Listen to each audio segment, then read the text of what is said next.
كيهرب وهو كيشوف قدام عينيه هاد المسخ الشيطاني. انا قفزت من بلاصتي من بعد ما قيزم حيد يديه من يديا، طحت في اللاطو. انا كنغول تكررت كلام حتى واحد ما فهم منه شي حاجه. كنت كنهضر بالعربيه ولكن كنت كنهضر بالدارجه المغربيه. كنت كنقول باب الجحيم تحل علينا كاملين. كنت بحال دخلت في نوبه ديال الصرع وما فهمش اشنو كيوقع ليا. قلت لهم من بعد ما بدا كيرجع لي عقلي بشويه، انا خاصني نمشي، عندي ما يدار، سمحوا لي خاصني نمشي. ماركوس غادي يشوف الساحر ديالكو اللي غادي يحرك راسو بعلامه ديال الموافقه، زعما باش يغادر معايا هذا المنزل الملعون. انا خرجت كنجري وماركوس تابعني، كنقول بالدارجه هادو الشياطين هادو الشياطين. خرجت من الباب وماركوس بقى واقف حدا الباب ووقف حدا دياغو. قال لي ماركوس هو اشنو شاف مولانا وعلاش كيدير بحال هكا؟ حط دياغو يديه على كتف ماركوس وقال لي هو واحد منهم. حاول ماركوس يسول مولانا واحد من شكون بالضبط، ولكن الباب غادي يتسد في وجهو كعلامه على رفض البوح. مازال بزاف ديال الاسرار اللي مازال ما تكشفاتش ومرعبه. وكنت انا الاخوان بحال تبدلت 180 درجه، ماشي نفس الشخص الودود اللي قلبه كينزف على الفقدان ديال ولده، نفس الشخص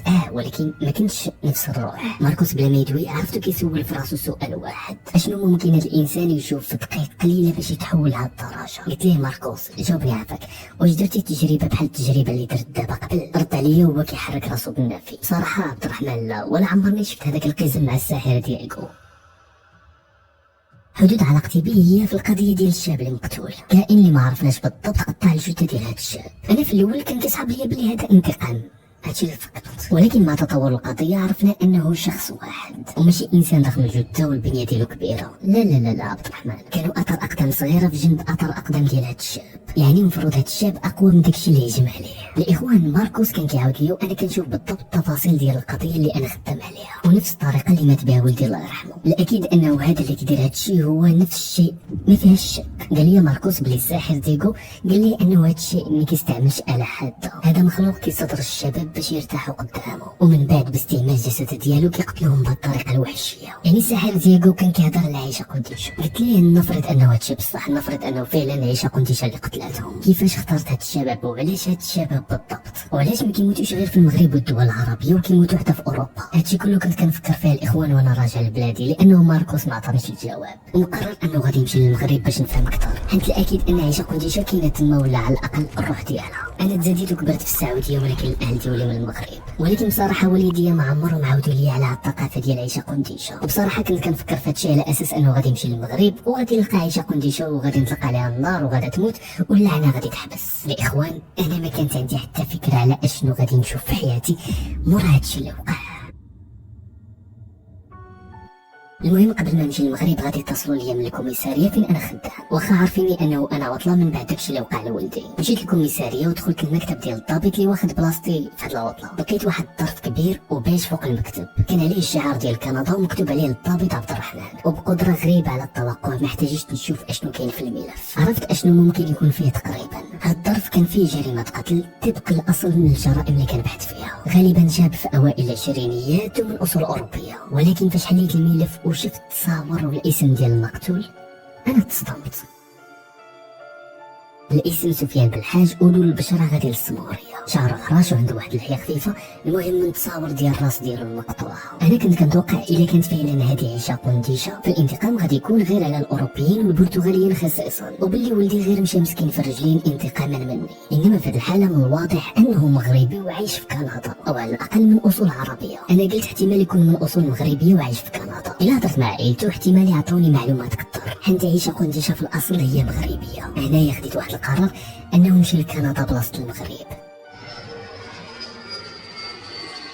وصلت لكندا وبالضبط الولايه اللي وقعت فيها هذه الجريمه، ولكن كان عندي واحد الاحساس غريب، ما كنتش مرتاح بصراحه. منين وقع داك الشيء فاش كنت عند المشعوذ ديالكو وانا كنحس براسي انا ماشي هو هذاك. بزاف ديال الحوايج تبدلوا، بديت كنحس براسي انه كنشوف اشياء وكنحلم باشياء اللي غريبه ما بولفهاش. تقدر تقول عليا كذاب اللي بغيتي تقولوا، مستحيل تعرف الا ما جربتيش. انا بنفسي ما كنامنش بهذا الشيء باش نكون معكم صريح، وما كاينش شي واحد اللي غادي يثبت لك شي حاجه. هادشي كيتعتبر من الايمانيات. ما علينا، مشيت لتما وتلاقيت بجورج هو الضابط اللي مسؤول على هذه القضيه. طلبت منه انه بغيت نتلاقى مع الاهل ديال سفيان، وكانت المفاجاه انه سفيان والعائله ديالو عندهم جنسيه اسبانيه. كان كيصحاب لي بلي كانوا في المغرب وهاجروا لكندا. حسيت انه يمكن ضيعت وقتي بالمجيء ديالي لهنا، يمكن نكون مشيت غير للمغرب نيشان كان غادي يكون احسن، ولكن هذا الاحساس ما غاديش يطول فاش غادي نشوف الام ديال سفيان. مسكينه هاد الام كان باقي لها شويه باش انها تحماق. سميتها ليلى وكانت غير كتشوف مخرجه عينيها بحال مازال كتشوف شي حاجه ومازال مصدومه من داكشي اللي وطر لولدها، عكس يوسف بن الحاج الاب ديال سفيان اللي كان متماسك، كان مستسلم للواقع ومسلم امر الله عز وجل. بدينا نتعارف واستغربت من طريقه الكلام ديالهم، كانوا كيهضروا الانجليزيه مع انه هذا الجزء من كندا كيهضروا بالفرنسي، كتحس بالكلام ديالهم فيها شويه ديال المرقه شويه ديال الدارجه. اللي عرفت انه العائله ديالهم كانوا من المهاجرين الاوائل ديال الاندلس ومن القلال بزاف اللي حافظوا على الدين والهويه ديالهم المغربيه. بصراحه ما بغيتش نكثر عليهم الهضره الخاويه والمقدمات، جاني احساس باش ناخذ معلومات بالزربه، هو انني نسول سؤال صريح ومن الاول. سولت مدام ليلى، قلت لها اسمحي لي، واش كتعرفي واحد الكيان شيطاني سميتو عيشه قنديشه؟ اول ما نطقت هاد الكلمه مدام ليلى بحال هجمت عليا، كنشوف في عينيها واحد الغضب ماشي عادي. راجلها يوسف حمار بحال شي واحد خانقو، كتشوفيه وكتقول ليه هو وكانت كتقصدني بكلامها.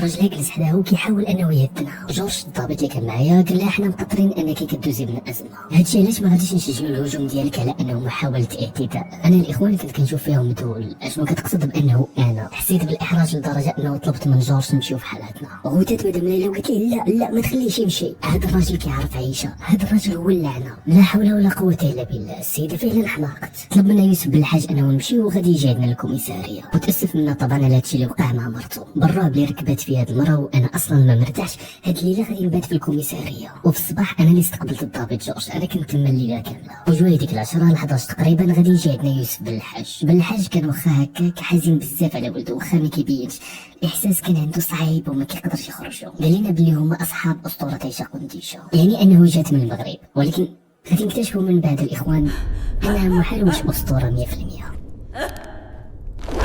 غادي يقول بلي كتخرج بزاف الناس في جنب الطريق والاماكن الخاويه وفي جنب البحر، وبزاف الناس اللي كيبغوا العزله، اللي كيكونوا بوحدهم ولا كيبغوا يخيموا، المهم في اي بلاصه معزوله وما فيهاش الناس. وعلاش كتخرج للشباب اللي كيكونوا بوحدهم يعني معزولين؟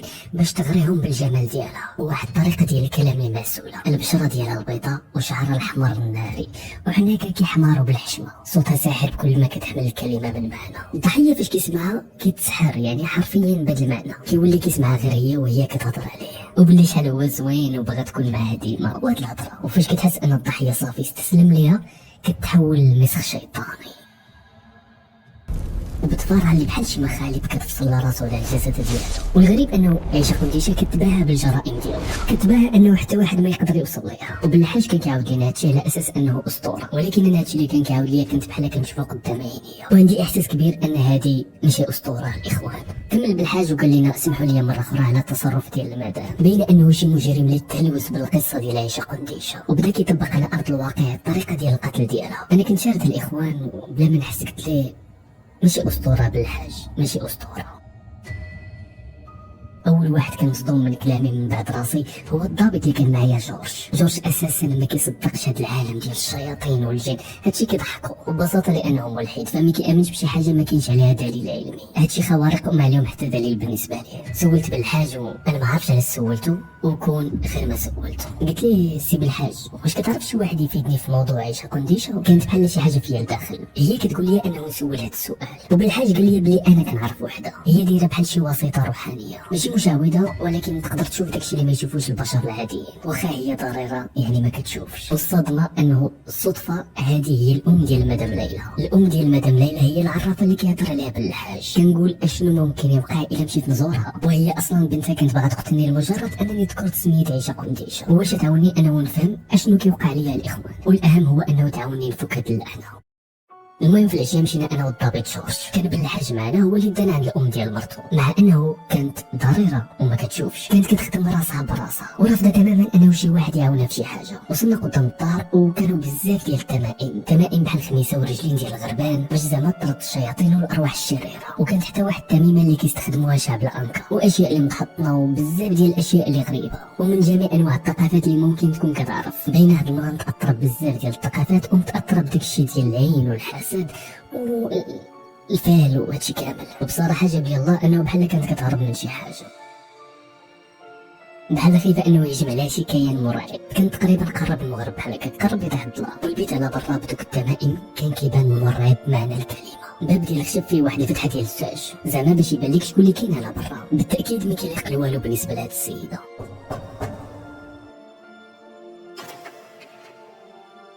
حلت الباب واحد المراه كبيره وطريفه بزاف. الوهله الاولى غادي تقول باللي غادا تموت وهي كتحل هذاك الباب، ولكن بالعكس كتبان انه في صحه جيده. عينيها بيضين بحال اللون ديال شعرها، والغريب انه فاش شفت في عينيها كنت كنحس بحال كتشوف. وهاد المراه بالمناسبه كانت سميتها حزينه. اول ما حلت الباب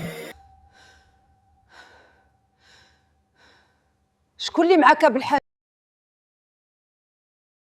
نفست بالجهد وقالت بواحد الصوت اللي ثقيل: شكون اللي معاك بالحاج؟ من غير جورج. انا هنا قلت لا ما يمكنش، اكيد هاد المراه كتشوف، يمكن عرفتنا حنا بثلاثه بالريحه اللي فينا. ولسنا كنشمو في ريوسنا وكنشم في جورج، وهي تقول لنا هادي راه ماشي الريحه ديال الاجساد، هادي راه الريحه ديال الارواح الاغبياء، اكيد ما يمكنش تكون مراه طبيعيه هاد العجوز. قال لي بالحاج هذا عبد الرحمن من السعوديه، وجورج راك عارفه مزيان هو اللي شاد القضيه ديال ولدي. عبد الرحمن جا بغا يتعرف عليك ويهضر معاك. ردت عليه بنفس النبره ديال الصوت الغريبه: اشنو جابو لهنا؟ الريحه ديالو الريحه ما فيهاش الخير، جاي وجايب معاه الشر.